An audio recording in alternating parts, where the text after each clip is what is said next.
Uma coisa que a gente queria que você falasse um pouco, o Flávio, até recentemente no nosso Instagram, a gente recebeu uma pergunta dessas, né?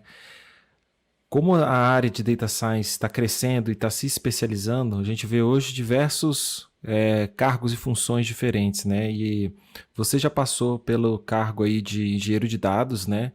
Você começou mais desse lado do DBA e depois para engenharia de dados, e hoje você está na área de engenharia de machine learning, né? Então, assim, eu queria que você iluminasse um pouco essa questão com a sua percepção, que a gente sabe que tem aí artigos e gente falando que como enxerga, né, esses papéis, né? Mas eu queria que você falasse para ter o seu ponto de vista mesmo, de quem já vivenciou esse papel, começando lá na ponta e hoje estando aí numa outra ponta, né? Então, você pode falar um pouco para a gente como você enxerga essa distinção de papéis, especialmente entre o engenheiro de dados, o cientista de dados e o engenheiro de machine learning? Uhum.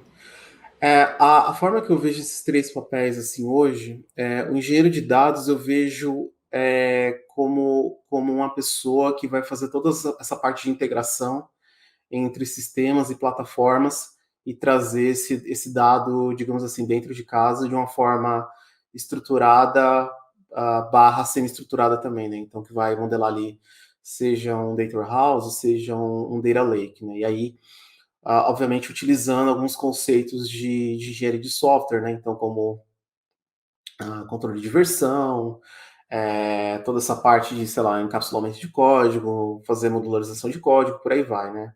Teste unitário, teste de integração e por aí vai. O cientista de dados, a forma que eu vejo, é a pessoa que vai meio que tirar uns insights ali dos dados, né? Então vai ver o que está acontecendo ali dentro dos dados, e é uma coisa interessante porque aí todo mundo fala, mas qual que é a diferença do cientista de dados para o analista de dados, né? E aí não querendo colocar que um seja melhor que o outro, não é nada disso, mas o analista de dados ele vai ter bastante informação do domínio, né?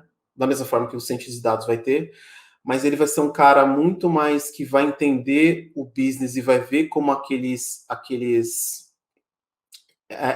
dados se relacionam com a dinâmica com a qual aqueles dados estão sendo gerados ali, né? Então a pessoa entende, isso aconteceu por causa de uma ação de marketing, isso aconteceu por causa, por exemplo, de uma disrupção na plataforma, por exemplo, ou isso aconteceu porque a gente fez um anúncio XYZ.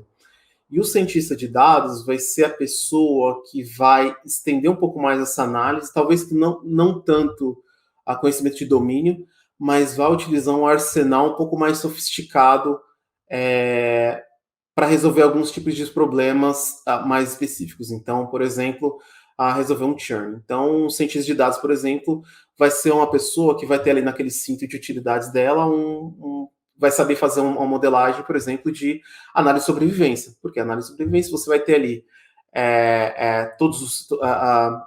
todas as suas features, né, as suas colunas, digamos assim, do seu dataset, por aí vai, mas vai ter um elemento temporal ali que vai ter um decaimento, como uma curva de churn, por exemplo, entendeu? Então, o cientista de dados vai ser a pessoa que vai ter esse arsenal, que vai ter esse tipo de habilidade.